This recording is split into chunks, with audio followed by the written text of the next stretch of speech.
বিচ্ছেদের অনেকদিন পর যদি আপনার মানুষটা আপনার কাছে ফিরতে চায়, তখন অস্বীকার করবেন না। বলবেন না যে তুমি চলে গিয়েছো, যেহেতু গিয়েছোই, তোমাকে আর ফেরাবো না, তুমি আর এসো না। এটা বলবেন না।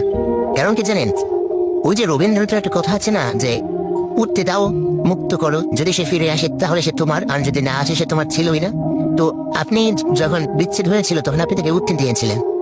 অনেকদিন ওরা শেষে যখন সে দেখলো কোথাও ঠাঁই পায় না, আপনার কাছে তার একমাত্র আশ্রয়স্থল, নিরাপদ জায়গা, তখন সে আপনার কাছে ভুল ভাঙার পরে চলে আসে। সে তার ভুল বুঝতে পেরে চলে আসে।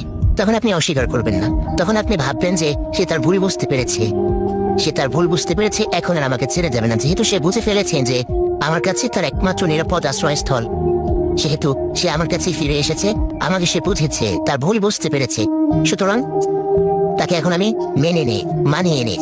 তখন আর অস্বীকার করবেন না। বলবেন না যে ছেড়ে চলে গিয়েছো, আবার কেন এসেছো, তোমাকে আমি মানিয়ে নিতে পারবো না, এগুলো বলবেন না। কেন সে ভুল বুঝতে পেরেছে। সে এখন এখন আরো বেশি আপনার প্রতি সে আসক্ত হবে, কারণ সে বুঝতে পেরেছে আপনি তার একমাত্র নিরাপদ আশ্রয়স্থল। সুতরাং সে আপনাকে আর ছেড়ে যেতে চাইবে না, ভালোবাসবে আগের চেয়েও বেশি, কঠিন ভাবে, গভীর ভাবে। সুতরাং বিচ্ছেদের অনেক কাল পর যদি ফিরে আসতে চায়, ব্যাক করতে চায়, তাহলে সাদরে গ্রহণ করুন।